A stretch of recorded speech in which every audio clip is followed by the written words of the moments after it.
4 car manufacturer facts you didn't know. Rolls Royce produces jet engines, a lot of them in fact, for many of Boeing's modern passenger aircraft. Rolls Royce jet engines can also be found in other passenger vehicles as well. Another company, Airbus, uses it in their A380, and it's a Rolls Royce Trent engine to be specific. Aside from passenger planes, Rolls Royce has also used them for military purposes almost over a century ago. By the 1920s, Rolls Royce was making V12 aircraft engines, and by the time the late 30s came to a close and the early 40s started with a bang, these V12s featured 27 liters of displacement.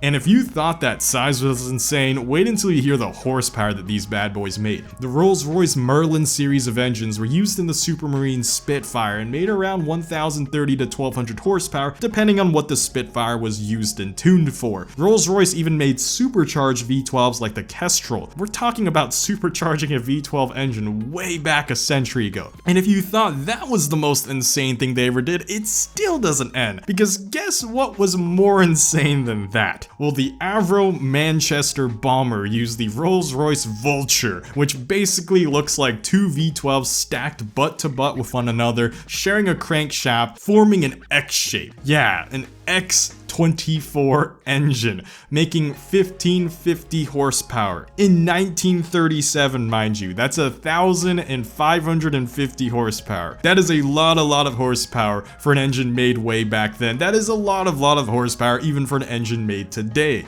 And of course, I know some of you guys are wondering this. You're probably like, hey Bladed, has anyone ever swapped the Rolls-Royce V12 plane engine into a car? Well, of course they have, because we're car guys, and car guys being car guys, of course someone is going to do it because screw the rules, they have money. Having said that, Seto Kaiba's Blue Eyes White Dragon jet is also probably powered by a Rolls-Royce engine. Porsche, a company known for making light, nimble, and agile high-performance sports, super, and even hypercars, has also made large, heavy, armored war machines. No, I'm not talking about their recent lineup of SUVs, much less their wagon of a Panamera. I'm talking about literal tanks, like actual armor-piercing shooting war machines that rolled over the battlefield. The Panzer and Tiger were their most well-known vehicles produced by them. According to some historians, or aka War Thunder players, the Porsche tanks aren't exactly the bee's knees, and the later Tiger models just absolutely outshine it. However, even less known than the tanks is that Porsche also manufactures motorcycles, or at least was partnered in doing so. So you're probably wondering, which company did they partner with, and who was the lucky one to get a nice Porsche engine? You're probably thinking maybe a BMW, possibly a Honda,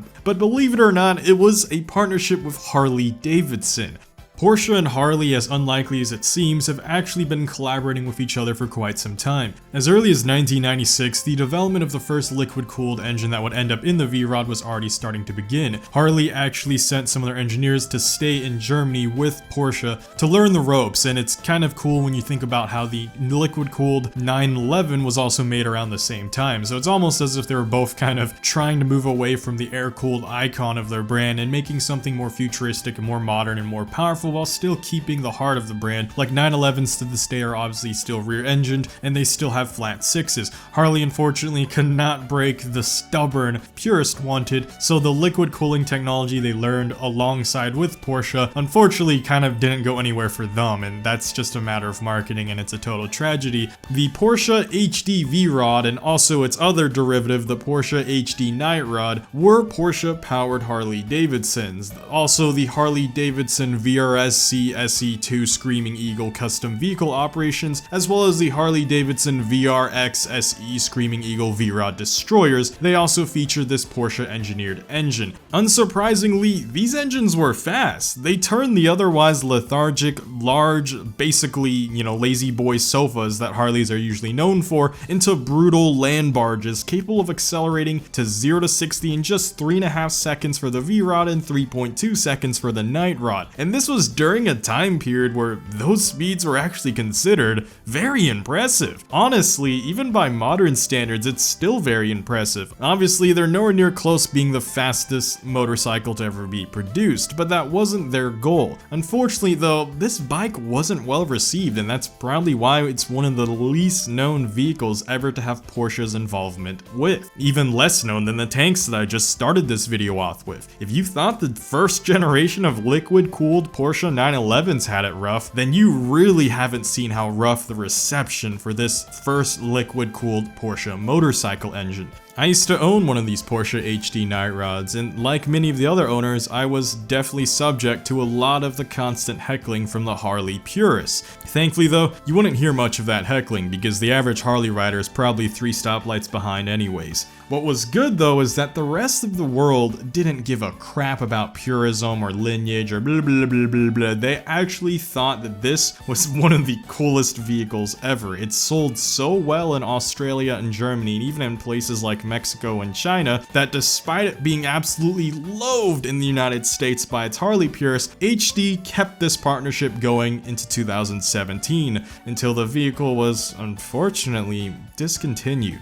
And just like with a lot of other things in life, it's only when it's gone do people really actually miss it. A lot of motorcyclist enthusiasts and even a lot of car enthusiasts and even a lot of Porsche purists and Harley purists kind of look back at the creation of the V-Rod series of bikes and realize that they were all far too harsh on it. It was a hidden gem, an absolute masterpiece. It was gold right before their eyes. And honestly, you've got yourself a comfortable sofa that can go across the country and beat 6-figure supercars from a 0 to 60 standpoint. Like, you're gonna pass them at a stoplight on a vehicle that rides like a sofa on wheels, and that's actually kind of cool. I really wish this muscle bike, muscle rod style of vehicle would pick up more. And if Harley can't find it within their heart to sell something as ridiculously modern and kind of out there that doesn't quite appeal to their stubborn and old demographic, I wouldn't be against the idea of Porsche making their own power cruiser muscle rod motorcycle. I would definitely buy it, absolutely, in a heartbeat.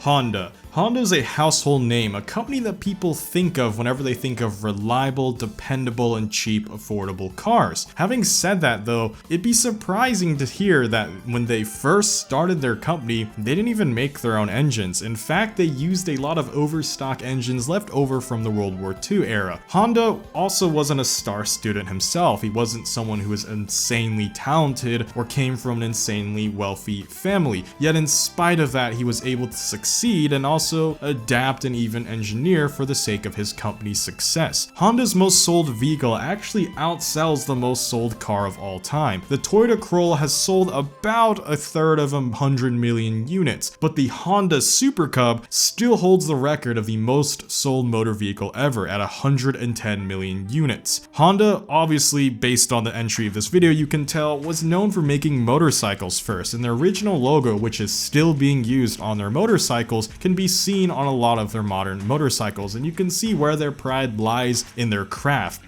Honorable mention, BMW makes bobsleds. No, I'm actually serious about that. Anyways, moving on. This is a rather obvious entry to most seasoned car enthusiasts, but to a newcomer, it still drops a jaw here and there, so because of that sake, it's a still surprising fact, and I love throwing it at non-car people, and that's that Lamborghini started off as a tractor company. But here's something that a lot of car guys don't know. They still make tractors. Lamborghini Trattori produces tractors using similar engine architecture to the exotic V12 supercars produced by Lamborghini Automobile. Or rather, I guess you would say it's the other way around, because the V12s and the supercars to this day are still just using basically a souped up, glorified, sports-tuned V12 tractor engine. Like, the old Miura was literally just a sports-tuned tractor engine. Of course, they changed a lot of components on it as well, but the block itself and the general architecture of it was originated from a tractor, and those are two words that I didn't ever think would ever belong in the same sentence, sports and tractor. But fast forward half a century later, and here we are. So not only does Lamborghini make world-class luxurious flexmobiles that make every clout chaser in a 1-mile radius jizz upon hearing a sonorous V12, Lamborghinis are also really fast and very well engineered. So fast and so well engineered to the point that they actually break a lot of track records. And this is a very recent thing that they've started to do, and their racing team's success is also a very recent thing. It's very fitting and also brings a smile to my face when you realize that the whole reason this company even exists is because Enzo Ferrari himself had insulted some farmer making a tractor in the countryside of Italy, and that farmer guy's name was Ferruccio Lamborghini, and he vowed to someday make a supercar faster than a Ferrari, a dream that would take many decades to come into fruition, but that post-mortem, such a dream has finally been achieved. So I guess the lesson here is never talk an Italian farmer on a tractor, because they might make it their life goal to literally beat you at your own game. If you enjoyed this video, make sure to leave a like and make sure to subscribe for more automotive content. Make sure to share it with friends if you think any of them would be surprised by these facts. Other than that though, thanks for watching and see y'all next time.